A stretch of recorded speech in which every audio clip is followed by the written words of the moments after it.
तो चलिए क्लास की बात करते हैं और आज हम जो देखेंगे वो देखेंगे महत्वपूर्ण योजनाएं। जी हाँ, क्या देखेंगे?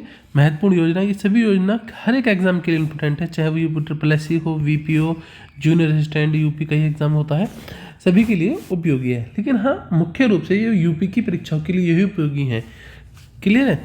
तो चलिए आगे बढ़ते हैं और शुरू करते हैं क्लास को। मैं आपको बता दूं, मैं प्रयास करूंगा कि इसकी 10 क्लासें आपके लिए लेकर आऊँ और एक क्लास के अंदर लगभग 12 से 15 के बीच में योजनाएं समझाएं। हम योजनाओं पर मुख्य रूप से पूरी बात करेंगे। ठीक है, चलिए शुरू करते हैं और आज की अपनी पहली योजना की तरफ हम लोग कदम बढ़ाते हैं। तो आज हम जो पहली योजना शुरू करने वाले हैं, सबसे पहले आज की पहली योजना का नाम है जननी सुरक्षा योजना। जी हाँ, जननी सुरक्षा योजना, जननी सुरक्षा योजना। जी हाँ, अगर जननी सुरक्षा योजना की बात करें तो यहाँ से सबसे पहले हमें पता चलना होता है कि ये योजना आई कब थी। देखिए, योजना को कभी भी 2x की स्पीड पे मत पढ़ना। अधिकतर बच्चों की शिकायत होती है, सर हमें इसकी डेट याद नहीं हो पाती है। तो डेट याद रखने के लिए इसे हमेशा नॉर्मल स्पीड में पढ़ें और डेट को कई बार लिख लिख कर भी याद करने की कोशिश करें। अक्सर डेट भूल जाते हैं, बाकी चीज़ें हमें जो उसकी थ्योरी होती है वो याद रह जाती है। तो जननी सुरक्षा योजना की अगर हम बात करते हैं तो ये है 12 अप्रैल। जी हाँ, ये है 12 अप्रैल सन 2005।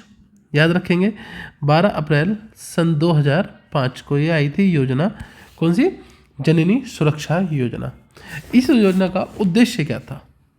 ठीक है ना, हर एक योजना का कोई ना कोई उद्देश्य होता है जिसका इंपॉर्टेंट रहेगा, उस पर हम बातचीत करेंगे। योजना का उद्देश्य क्या था? तो महिलाओं को प्रसूति सहायता देना। जी हाँ, याद रखना, महिलाओं को प्रसूति सहायता देना। महिलाओं को प्रसूति सहायता देना, ये इसका मुख्य कार्य था। जी हाँ, क्या है? महिलाओं को प्रसूति सहायता देना। अब ये जो सहायता थी ये भागों में बटी हुई थी। सर भागों का मतलब है ये बटी हुई है शहरी क्षेत्र। जी हाँ, शहरी क्षेत्र और ग्रामीण क्षेत्र के रूप में। किसके रूप में? शहरी क्षेत्र और ग्रामीण क्षेत्र के रूप में। कहने का मतलब है कि यहाँ पर कुछ आर्थिक मदद की जाएगी। अगर शहरी क्षेत्रों की बात करते हैं तो शहरी क्षेत्रों में यह मदद 1000 रुपये की होगी और ग्रामीण क्षेत्र में यह मदद 1400 रुपये की होगी। जी हाँ, कितने की होगी? ग्रामीण क्षेत्र में 1400 रुपये की होगी। असल में इस योजना का एक पुराना नाम भी है, यहाँ से प्रश्न बन जाता है। इस योजना का एक पुराना नाम भी है। ये असल में पुरानी योजना ही है जिसे नए तरीके से, ये नए रूप से शुरू किया गया है। इसका पुराना नाम है राष्ट्रीय मातृत्व लाभ योजना। प्रश्न को और उसकी डिटेल को अच्छे से याद रखेंगे। राष्ट्रीय मातृत्व लाभ योजना। अब देखिए, यहाँ से आपके लिए कितने मुख्य क्वेश्चन बन सकते हैं। पहला प्रश्न बन सकता है जननी सुरक्षा योजना का उद्देश्य क्या है? तो आप उद्देश्य बताएंगे कि सर महिलाओं को प्रसूति सहायता देना। आपसे पूछ सकता है कि महिला सुरक्षा योजना, जननी सुरक्षा योजना की प्रारंभ कब से हुई, इसकी प्रारंभिक तिथि क्या है? तो आप इसे बड़े आराम से बताएंगे 12 अप्रैल सन 2005। साथ ही साथ आपको पता होना चाहिए कि शहरी क्षेत्र में मदद जो मिलेगी वो 1000 रुपये की मिलेगी और ग्रामीण क्षेत्र की जो मदद है वो 1400 रुपये है। इस योजना का पुराना नाम क्या है? तो देखिए 5 प्रश्न यहाँ से बन सकते हैं, इसीलिए मैंने उतनी ही डिटेल आपको कराई है जितना कि प्रश्न बनने की उम्मीद रहेगी। योजना नंबर 2 पर चलते हैं। योजना नंबर 2 की हम बात करते हैं। इसका नाम है जननी शिशु सुरक्षा कार्यक्रम। नाम को बहुत अच्छे से याद रखना, अक्सर हमें नाम ही याद नहीं रहते हैं। जननी शिशु सुरक्षा कार्यक्रम।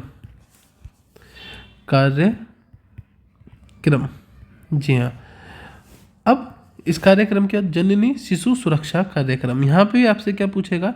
सर इसकी डेट बता दीजिए। तो आप याद रखेंगे 1 जून सन 2011। 1 जून सन 2011। जननी शिशु सुरक्षा अलग है और जननी सुरक्षा अलग है। देखो यहाँ पर जननी शिशु सुरक्षा कार्यक्रम नाम से पता चल रहा है कि उद्देश्य क्या है। साफ साफ पता चल रहा है कि जननी शिशु सुरक्षा कार्यक्रम है भैया। जो जननी है वह माँ और शिशु मतलब माता और बेटे इसका माता और शिशु की सुरक्षा का कार्यक्रम है। तो इसमें कुछ खास अलग से नहीं देखना है, ये बात आपको समझ में आ जाएगी। आगे चलते हैं नंबर 3 पर। ये इसका उद्देश्य समझ जाएंगे ना, इसलिए पता ना उतना ही हम करेंगे जितना हमारे लिए इंपॉर्टेंट रहेगा। परिवार नियोजन कार्यक्रम, परिवार नियोजन, परिवार नियोजन कार्यक्रम, कार्यक्रम। जी हाँ, अब परिवार नियोजन कार्यक्रम ये काफ़ी फेमस है, आपको मालूम होगा। इसकी डेट पूछी जाती है तो फुल डेट के स्थान पर बस ईयर पूछा जाता है, तो याद रखना 1952 में ये आया था। इसका उद्देश्य भी आपसे पूछा जाता है, तो नाम से ही पता चल रहा होगा उद्देश्य क्या है, देख लेते हैं। इसका उद्देश्य है जन्म दर को कम करना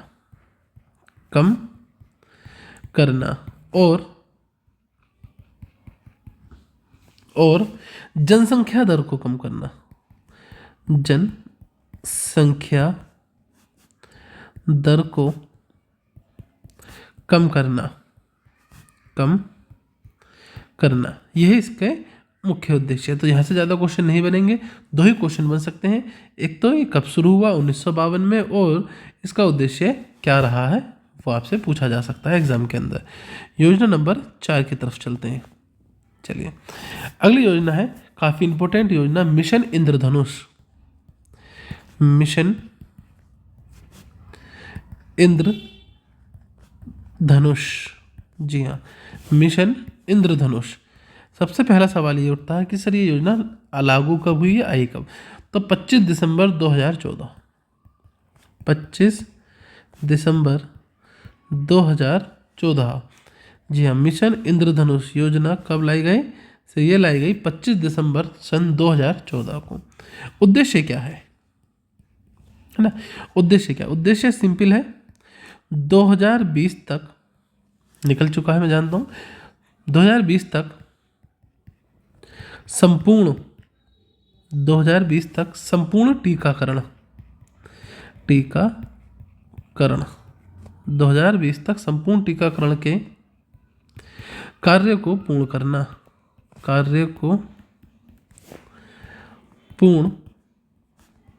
करना, ये इसका उद्देश्य है। अब देखिए टीकाकरण हो रहा है, इस चीज़ को भी ज़रा नोट डाउन करेंगे, यहाँ समझेंगे क्या हो रहा है। सर टीकाकरण हो रहा है, तो भाई टीकाकरण हो किस चीज़ का रहा है बच्चों? यहाँ से बात बनती है, जो टीकाकरण है वो हो किस चीज़ का रहा है? तो यहाँ पर 7 प्रकार की बीमारियों के टीके यहाँ पर लगते हैं। कौन कौन से? 7 प्रकार के टीके। कितने प्रकार के? 7 प्रकार के टीके। अब ये 7 प्रकार के टीके कौन कौन सी बीमारी के हैं, यहाँ से भी प्रश्न बनता है। तो देखेंगे कौन कौन से टीके हैं। नंबर 1 इसमें टीका है डिप्थीरिया, याद रखना डिप्थीरिया। यहाँ से प्रश्न बनता है, और प्रश्न ऐसा बनेगा, बताइए इनमें से कौन सा टीका मिशन इंद्रधनुष के अंतर्गत नहीं आता? डिप्थीरिया आता है। दूसरा आता है काली खांसी, इसे भी याद रखेंगे, क्या है? काली खांसी। नंबर 3 टिटनेस, नंबर 3 को याद रखेंगे सर, टिटनेस। नंबर 4 को याद रखेंगे पोलियो, ये तो सबको मालूम होगा पोलियो के टीके। नंबर 5 पर रखेंगे क्षय रोग, जिसे आप टीबी भी कहते हैं। नंबर 6 पर रखेंगे खसरा, जी हाँ। नंबर 7 पर रखेंगे हेपेटाइटिस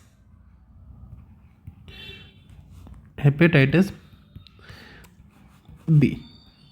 तो ये 7 रोगों के लिए टीका लगता है। 2020 तक टीकाकरण पूरा होना चाहिए। शुरू हुई थी बात 25 दिसंबर सन 2014 को। जी हाँ, कब बात शुरू हुई थी? 25 दिसंबर 2014 को। चलते हैं योजना नंबर 5 पर। आपके योजना नंबर 5 स्त्री स्वाभिमान पहल। स्त्री स्वाभिमान पहल, जी हाँ, स्त्री स्वाभिमान पहल। अब पहला इंपॉर्टेंट क्वेश्चन बनता है, सर स्त्री स्वाभिमान पहल योजना आई कब है? तो याद रखना 27 जनवरी सन 2014 18 को आई है, 27 जनवरी सन 2018 को आई है स्त्री स्वाभिमान पहल। अब देखो स्त्री स्वाभिमान पहल यहाँ से पूछ सकता है उद्देश्य क्या है साहब इसका, है ना। तो याद रखना इसका उद्देश्य है सस्ती दरों पर पर्यावरण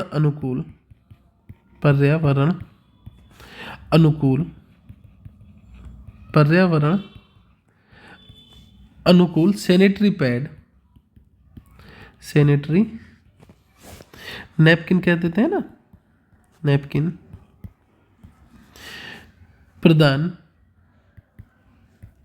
किए जाएंगे।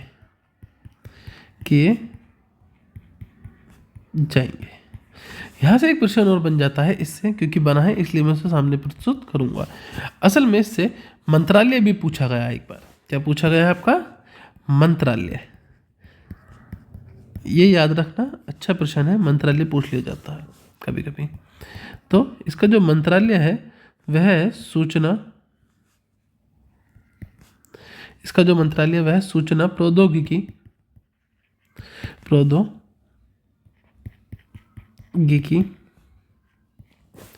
एवं इलेक्ट्रॉनिक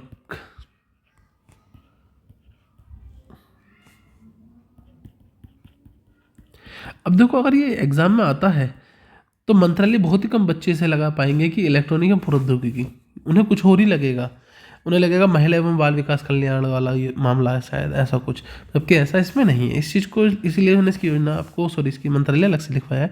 नंबर 6, योजना नंबर 6, चलिए, मुख्यमंत्री सक्षम सुपोषण योजना। मुख्यमंत्री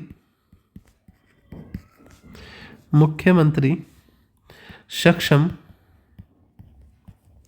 सुपोषण योजना,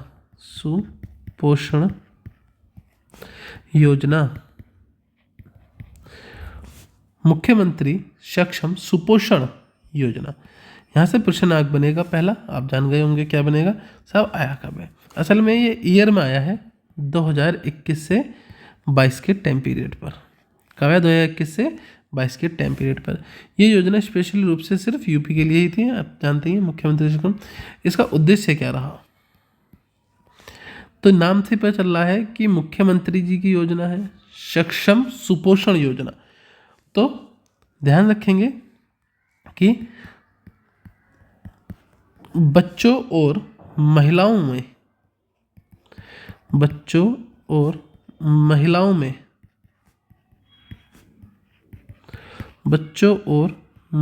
में कुपोषण की समस्या को दूर करना, कुपोषण की समस्या को दूर करना याद रहेगा, आसान है। देखिए हम सिर्फ मेन बातों की तरफ चल रहे हैं ना, अगर हम बहुत सारी डिटेलिंग कर लेंगे तो आप भी कंटाल जाएंगे। जहाँ पर ज़्यादा डिटेलिंग की जरूरत होगी वहाँ पर की जाएगी, डोंट वेरी। अगली योजना है मुख्यमंत्री कन्या सुमंगला योजना।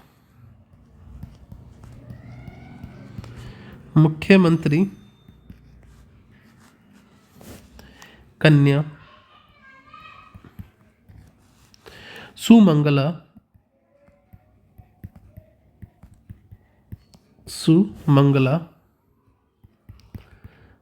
योजना। मुख्यमंत्री कन्या सुमंगला योजना कब आई थी? बहुत अच्छा प्रश्न है ये साहब। 1 अप्रैल को आ गई थी और ईयर था 2019। 1 अप्रैल 2019 को इसने दर्शन दे दिए थे। किसने?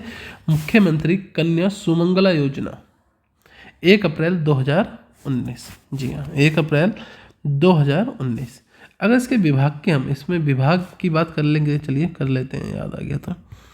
विभाग है ना, आप जानते हैं महिला एवं बाल विकास, आसान है इसका विभाग तो वैसे, महिला एवं बाल विकास मंत्रालय है ना, तो आप समझ ही जाएंगे, महिला एवं बाल विकास मंत्रालय। इसका उद्देश्य क्या था? अगला अच्छा प्रश्न है कि साहब इसका उद्देश्य क्या था? तो आप सभी जानते हैं इसका उद्देश्य क्या है। वैसे चलिए थोड़ा सा लिख देता हूँ। इसका जो उद्देश्य था, कन्या सुमंगला योजना बालिकाओं और उनके विकास, बालिकाओं और उनके विकास और उनके विकास के लिए सामाजिक सुरक्षा, सामाजिक सुरक्षा सुनिश्चित करने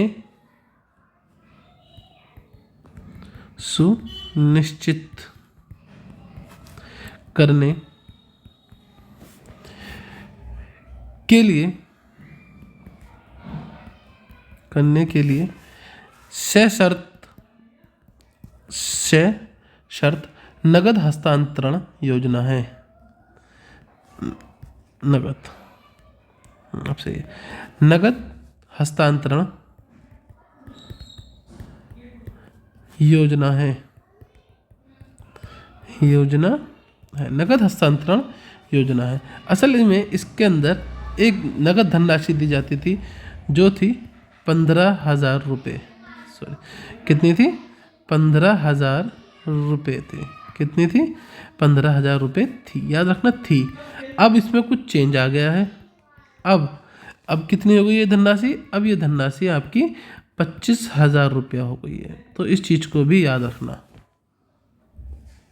चलिए, तो ये बात क्लियर है। मुख्यमंत्री कन्या सुमंगला योजना 1 अप्रैल सन 2019। विभाग का नाम है महिला एवं बाल विकास मंत्रालय या बाल विकास विभाग इसका नाम है। इसमें 15,000 रुपये की धनराशि दी जाती थी आर्थिक सहायता के रूप में, जो कि अब 25,000 रुपया कर दी गई है। अब कितने हैं? अब है 25,000 रुपये इसकी राशि। चलिए, योजना नंबर 8। योजना नंबर 8 ये काफ़ी अच्छी योजना है, सुना होगा। मुख्यमंत्री सामूहिक विवाह योजना। मुख्यमंत्री सामूहिक विवाह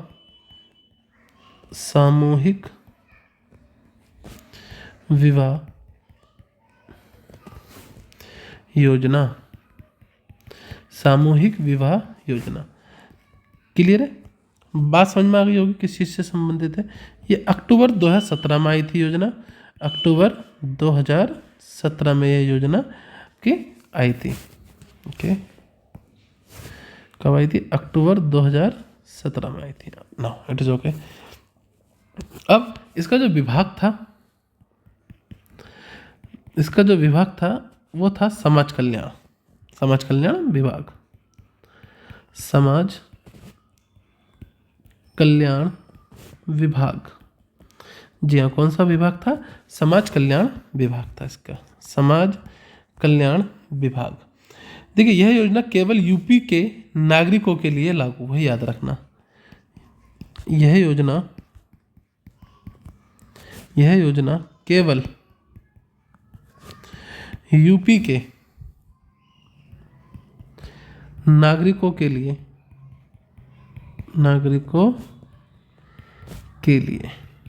याद रहेगा। यह योजना में केवल यूपी का नागरिक ही शामिल हो सकता है, और वह भी कैसा युवक? जिसकी, याद रखना, जिसकी वार्षिक आय 2 लाख रुपए, 20 लिख दिया, 2 लाख रुपए से कम हो। ये भी याद रखना, 2 लाख रुपए से कम हो। इसमें विधवा और तलाकशुदा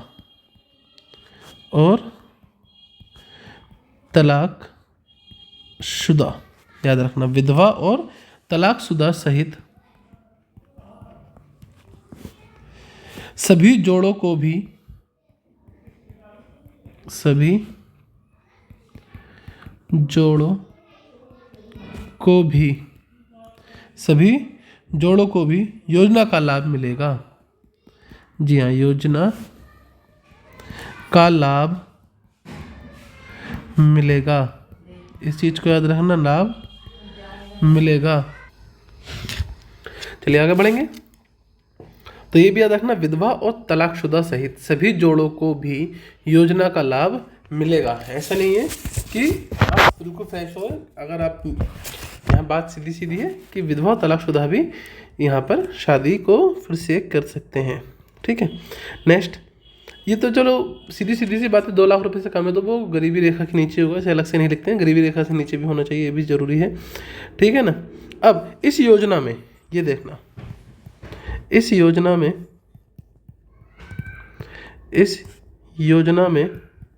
राज्य सरकार, इस योजना में राज्य सरकार,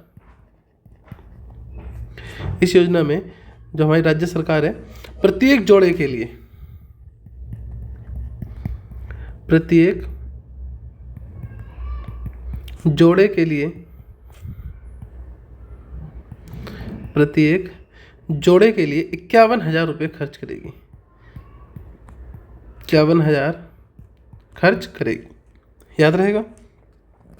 अब ये जो 51,000 खर्च कर रही है सरकार, ये समझना, ये जो 51,000 रुपया सरकार खर्च कर रही है, इसे 2 अलग अलग रूप से खर्च करेगी, जिसमें से 35,000 सीधे लाभार्थी के बैंक अकाउंट में, मतलब कि इसमें से जो 35,000 हैं तो वो सीधे जाएंगे किसके अकाउंट में, जाएंगे लाभार्थी के। तो सीधी सीधी सी बात है, 35,000 रुपये अकाउंट में चले गए। अब देखिए 35,000 से अलग बचते हैं 15,000। इन 15,000 का क्या आएगा, ज़रूरत का सामान खरीदा जाएगा, ज़रूरत का सामान। एक शादीशुदा कपल को जिस चीज़ की ज़रूरत होती है वह सारी चीज़ें, घर का राशन पानी टाइप जैसी चीज़ें है ना, या छोटा सा फ़ोन वगैरह, ये सब इसके अंदर लिए जाएंगे। ये सारी घरेलू सामान असल में इसमें लिया जाएगा। तो ये इस प्रकार से 51,000 रुपये उनके ऊपर खर्च किए जाएंगे। तो ये डिटेलिंग आपको याद होनी चाहिए।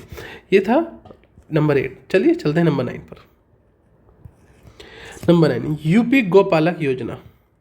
यूपी गोपालक योजना, यूपी गोपालक योजना। तो चलिए यूपी गोपालक योजना की बात करते हैं। ये आई कब है, 22 जनवरी 2019, याद रखना, बहुत ही बढ़िया।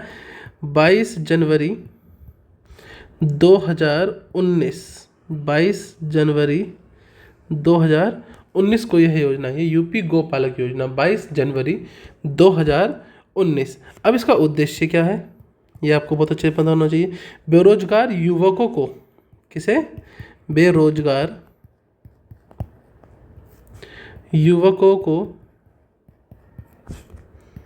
बेरोजगार युवकों को पशुपालन के लिए, पशुपालन के लिए,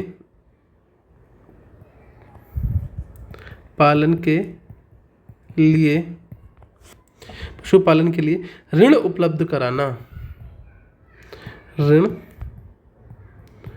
उपलब्ध कराना।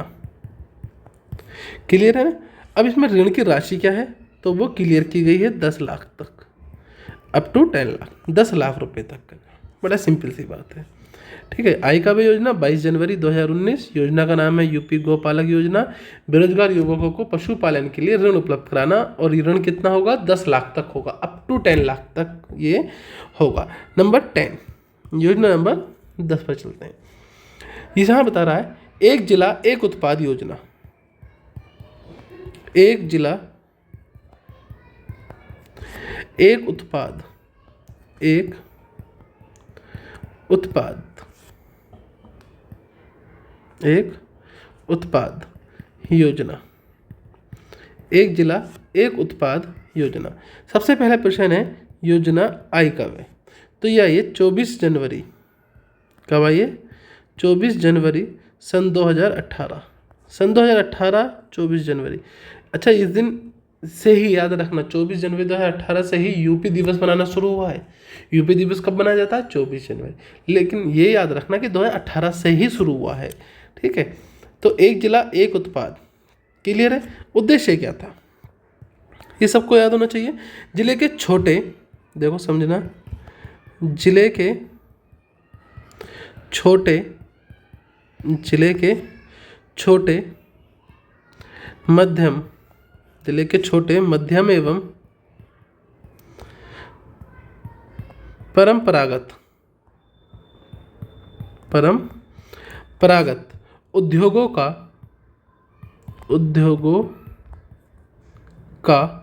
विकास करना।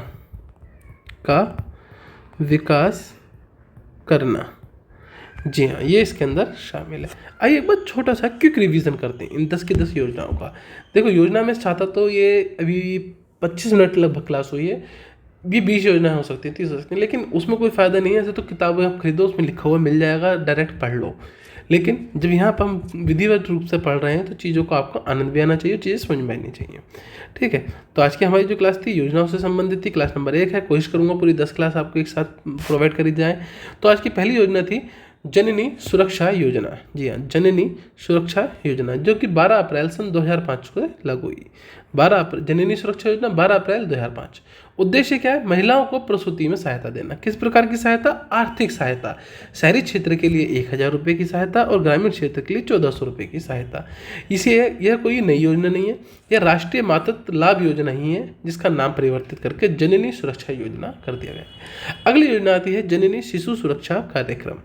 जी हाँ, जो कि 1 जून 2011 को आई थी। इतना ही काफ़ी है इसके लिए। परिवार नियोजन कार्यक्रम, ये कई बार आया है, 1952 से शुरू हुआ था। इसका उद्देश्य क्या था? जन्म दर को कम करना और जनसंख्या दर को कम करना, इसका उद्देश्य था परिवार नियोजन कार्यक्रम। मिशन इंद्रधनुष बहुत इंपॉर्टेंट है, 25 दिसंबर 2014 से लागू हुआ।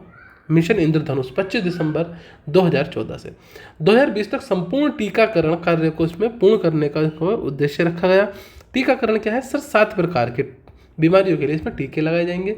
कौन कौन सी बीमारी है सर? डिप्थीरिया है, काली खांसी है, टिटनेस है, पोलियो, क्षय रोग, खसरा और हेपेटाइटिस बी। ये 7 रोग इसके अंदर कवर है। अगली योजना है 5वीं स्त्री स्वाभिमान पहल। जी हाँ, स्त्री स्वाभिमान पहल, जो कि 27 जनवरी 2018 से लॉन्च हुई और इसका उद्देश्य क्या था? सस्ती दरों पर पर्यावरण अनुकूल सैनिटरी नैपकिन प्रदान किए जाएंगे। योजना का नाम याद रखना, स्त्री स्वाभिमान पहल, 24 जनवरी सन 2018। मुख्यमंत्री सक्षम सुपोषण योजना, देखिए नाम कितना प्यारा है, मुख्यमंत्री सक्षम सुपोषण योजना। ये 2021-22 की योजना है और इसका उद्देश्य आप देख पा रहे होंगे, बच्चों और महिलाओं में कुपोषण की समस्या को दूर करना। चलिए नेक्स्ट, मुख्यमंत्री कन्या सुमंगला योजना, बहुत ही इंपॉर्टेंट। जी हाँ, मैं यहाँ लिख देता हूँ, बेहद ज़्यादा इंपॉर्टेंट योजना है ये। मुख्यमंत्री कन्या सुमंगला योजना कब शुरू हुई? 1 अप्रैल 2019। 1 अप्रैल 2019। विभाग का नाम है महिला एवं बाल विकास मंत्रालय। कन्या सुमंगला योजना के अंदर 15,000 रुपये की आर्थिक सहायता दी जाती थी, जिसे अब कितना कर दिया गया है? 25,000 कर दिया गया है। 10,000 रुपये इसमें बढ़ा दिए गए हैं। मुख्यमंत्री सामूहिक विवाह योजना, बहुत ही बढ़िया योजना। योजना क्या कह रही है, कब आई है सर? 2017 अक्टूबर को। अक्टूबर 2017 में यह योजना आई है और ये समाज कल्याण विभाग इसकी देख रेख में ये काम कर रही है। यह योजना केवल यूपी के नागरिकों के लिए है, पहली बात। जिसकी वार्षिक आय 2 लाख से कम है, सिर्फ उसके लिए है, अर्थात बीपीएल कार्ड होना जरूरी हो गया है। विधवा एवं तलाकशुदा भी इसमें शामिल हो सकते हैं। इस योजना में राज्य सरकार प्रत्येक जोड़े पर कितना खर्च करेगी? 51,000, जिसे 2 भागों में बांटा गया है। 35,000 तो डायरेक्ट उनके अकाउंट में जाएंगे जो कपल होंगे और 15,000 का घरेलू सामान उन्हें दिया जाएगा। अगली है यूपी गोपालक योजना। जी हाँ, यूपी गोपालक योजना 22 जनवरी 2018 को 22 जनवरी 2019 को ये लागू की गई। यूपी गोपालक योजना 22 जनवरी 2019। इसका उद्देश्य सीधा सीधा ऐसे युवक जो बेरोजगार हैं उन्हें पशुपालन के लिए ऋण उपलब्ध कराना 10 लाख रुपए तक का, जिससे कि वे अपनी गृहस्थी को चला सकें। एक जिला एक उत्पाद योजना। जी हाँ, एक जिला एक उत्पाद योजना, ये 24 जनवरी 2018 को हुई थी। इसी दिन से आप लोग यूपी दिवस, उत्तर प्रदेश दिवस भी मनाते हैं। इसका उद्देश्य क्या है कि जिले के छोटे मध्यम एवं परंपरागत उद्योगों का विकास करना। इसी के अंदर प्रत्येक जिले को एक उद्योग के नाम से भी जाना जाएगा, जैसे कि अलीगढ़ को ताले के लिए, मुरादाबाद को पीतल के लिए शुरू से जाना जाता है, लेकिन अब इसे थोड़े अलग तरीके से पेश किया गया है। तो ये एक अच्छी योजना आपकी है। तो यहाँ पर हम रुकते हैं और अगली क्लास में इसी पेज से आगे हम शुरू करेंगे। योजना नंबर 11 से लेकर 20 तक हम यहाँ पर योजना अगली क्लास में देखेंगे। तब तक के लिए बाय बाय। आपका दिन शुभ हो। Bye bye.